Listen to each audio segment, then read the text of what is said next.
Good morning, guys. Welcome back to Building a Farmhouse from Scratch, episode 11. If you're new to this channel, we are building a house on our own property, and we are filming as much as we can along the way and sharing it with you guys, all the ups and downs.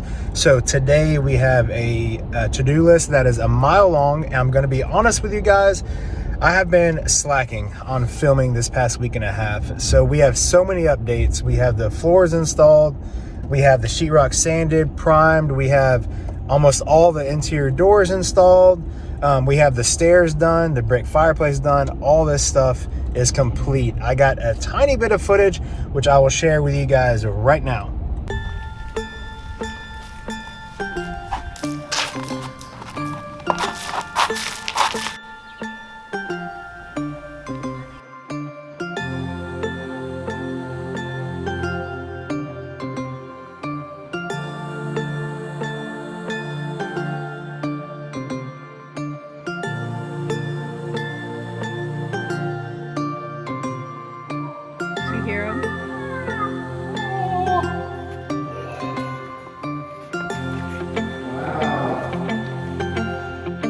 What do you think? They're like...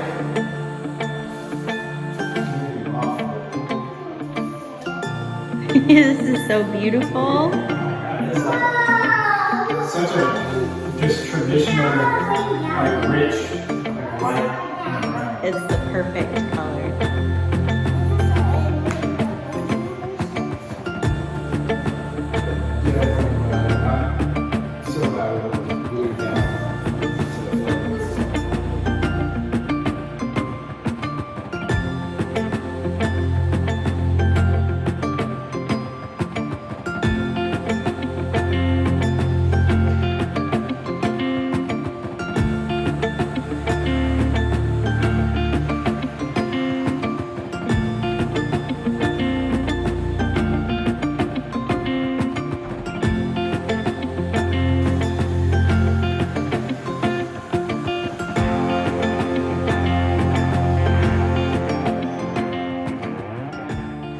So that is all the footage I was able to obtain over the past week and a half. But we are in the house now. Let me go step by step and share with you guys what we installed. Floors are complete. Half of them are covered up because they're continuing working, and we chose to put the floors down before we did the baseboard. That way we can just have a 1x6 baseboard directly on top of the floors.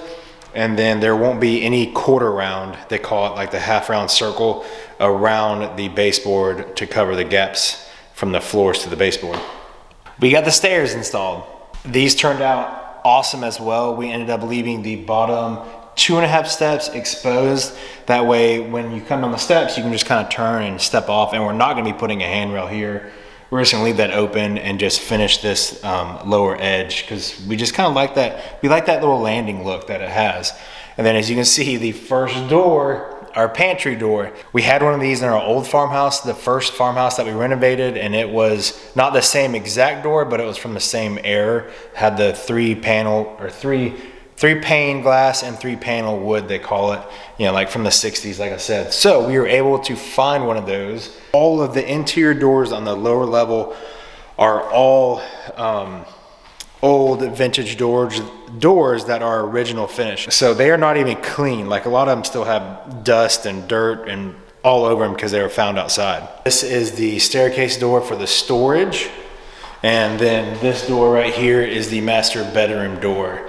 These two doors are probably one of my favorites. They are actually from a farmhouse that the Amish built in Ohio in the late 1800s.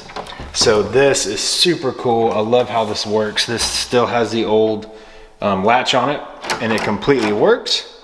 So I'm gonna keep this, and you can see right here the like mortise and tenon, how they built this door. These two pieces, this is just unbelievable. I love this old stuff. This piece right here, I'm so happy to display in this house. But I did get the complete striker plate as well. Now, back in the day, when they made these, as you can see, the latch hangs out above the door jamb. So your latch mechanism actually used to hit on the trim of the door, not on the actual door jamb like they do today. So I got all that hardware for both these doors when I bought them. In the intro, I forgot to tell you they were even working on this part as well, but this is completed and it is the tile. Check this out. So this is the first view of the master bathroom. And let me read you that. Let's do a grand entrance. Cue the music.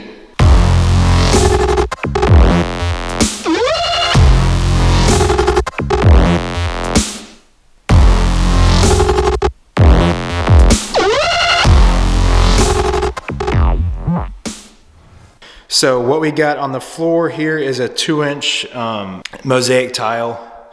It's just your standard octagon. And we did the transition brass strip. So we'll do the wood floor, brass, grout line, and then the tile. Mosaic. Right here will be the double vanity on this wall with the mirrors. And then they did a pretty standard stand-up shower, which we love. The wife wanted to really try to get away from subway tile in this house. We have both always loved like an aqua tile. We just always kind of loved that old school glass aqua. You know, we've always thought it was fun and everything. So this is what we chose for the tile. We get a close-up on the back accent wall. It's just like an aqua kind of antiqued bigger tile, and then on the other adjacent walls it is like a white, kind of like a white with a little bit of gray, a little bit of tan, antiqued as well. We continued the floor with the mosaic octagon right into the shower floor, and then the bench and the window they did with the antiqued white as well. And then we got for the window cap, and most importantly, for your bench cap and the curb cap, we use bigger pieces of marble, because for these, anywhere where water is going to sit almost flat, you know, you want the least amount of grout lines possible. So what we did, we got some 12 by 24 inch tiles. We just found some marble that we liked, cut these off for the 13-inch bench, and then the scrap that we cut off we used for the cap on the curb. And this is where the shower door will be mounted. So then we got our master closet right here. And then let me show you guys this. This is another one of my favorite doors that I sourced as well. They still have to put the 1x6 trim on top. This is another one of the old doors. As you can see, it is very old. It is probably from the 20s as well. Solid wood, mortise and tenon edges. Super cool door. We've pretty much named all these doors. We haven't completed all of them yet, but we got a couple of them named. This one is my favorite. You see how chippy it is? So I named this door Chippy Gaines. I love that. I think it's funny. As you can see, we did the 1x6 trim on top of the main floor doors and windows.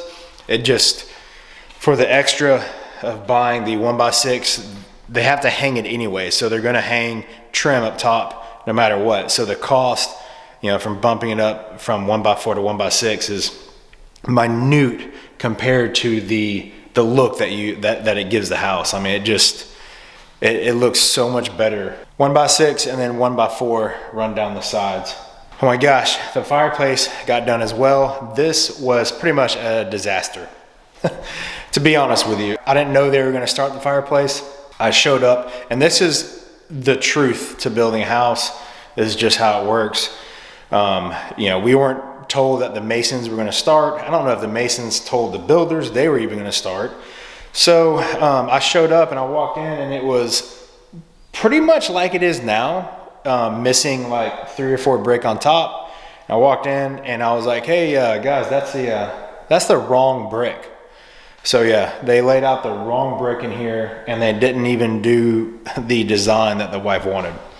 So the wife wanted like I think it's called a dead soldiers maybe, the vertical going across the top with like a little cross pattern on each sides of the top over here. Yeah, so two things, wonderful things happened. They showed up with the wrong brick, built the whole damn fireplace before I knew they were doing it, and didn't do the right design. So our compromise on that is the brick supplier told us they would supply us a couple more bands or stacks, whatever they call them, stacks of 100 bundles of brick for free, and we're just going to take it to the ceiling. We think that's, kind of about the only way that's going to make it look more of a traditional house to match everything else, is to just take it all the way to the ceiling. And I still think they probably got out a lot better on that. Had it been my dad or someone else or some of my friends I know, they would have probably been like, well, take it down or I'm not paying for it. But that is all the crap that happens with building a house. Floors got installed in the house and is actually one of the things that we actually love very much. This house was built on a slab. It was not built on a traditional wood floor. So your options for hardwood floors are a little bit limited because you have to actually glue the floor down to the slab. Now that glue that they use is very important. It acts as a weather or a moisture membrane to keep the moisture below the concrete, and then it also glues the hardwood floors to the slab. So that process is kind of important, and it's a little more pricey than just having a traditional nailed down tongue and groove solid floor. Your options are also limited on what you can actually glue to the slab, especially nowadays with the inventory crisis going on. But what we chose was a white oak pre-engineered hardwood floor. Pre-engineered meaning that there's actually a little layer on top of a layer of plywood, pretty much. So we have a little tiny layer of white oak, as you can see up top here, and then let's see if we can get this to focus. And below your white oak floor is pretty much just a 1/4 inch or 3/8 inch of plywood. Now the reason it has to have that plywood down is so it can expand and contrast with the concrete. If it does move or bring moisture up, it will help prevent that from buckling the floor. If you were to glue completely solid oak floors or pine floors or anything to the slab, it would start buckling on the edges. That being said, these are the white oak floors that we went with. See if we can get some close up on it. They are beautiful and we love them so much.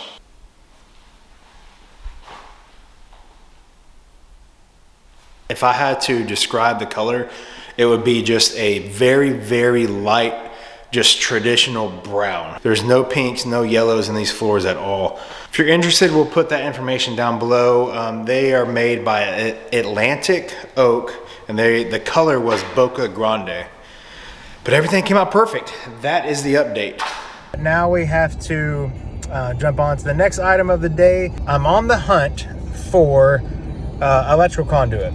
Apparently, with all these inventory crisis and shipping containers being stuck out in the ocean, all this crap going on, a 2.5 inch electrical conduit that you bury in the ground to run your power from the pole to the house is extremely hard to find. And when you can find it, it is like $50 for a 10-foot piece. You guys, I need 24 pieces of it to bury to run power from my pole to the house. Holy crap. I am so glad we are at the point where we're almost done. This is like the last push, because these prices on this inventory stuff and these shortages and these what's going on with just standard items to build a house is getting insane. So we made it back from Home Depot. We found what we were looking for, 2.5 inch conduit, electrical conduit. I had to buy 24 sticks. Let me show you guys what almost $1,300 of electrical conduit looks like right now.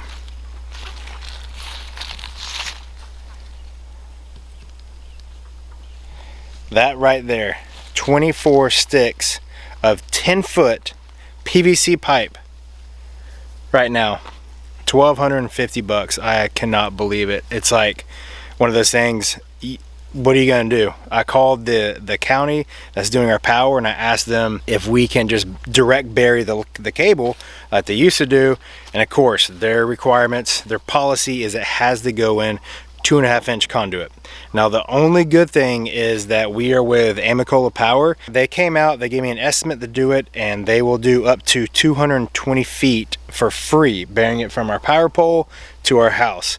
Luckily ours is about 228 feet it ended up being. So he said he would run the wire for free and hook us all in as long as I bury the 2.5 inch conduit. So unfortunately I was not planning on spending that much money on that, but if I step back and look at it as like I'm pretty much getting my power hooked up for the price I'm going to be paying for the conduit and then renting a ditch witch. So you know, it's not that bad. I'll be under, you know, right about $1,500 to have our power hooked up underground running from our power pole. 24 sticks, $1,250. Thank you, Home Depot. Well, that completes this episode of building a farmhouse from scratch. Thank you guys for watching. That was episode 11, I believe. I know it was a quick run through. Next week we're going to try and get all the trenches done for next week's episode. We're going to try and get them dug so we can get all our utilities buried to get everything hooked up for the house. So we'll have water and we have power going in. So that's the conduit I just bought. We'll bury that, and then we'll also dig another trench for the water line so we can get that hooked up from the well house to the house. So that being said, thank you guys for watching. Please hit that thumbs up button and subscribe if you're interested in this type of content, and we'll see you guys next week.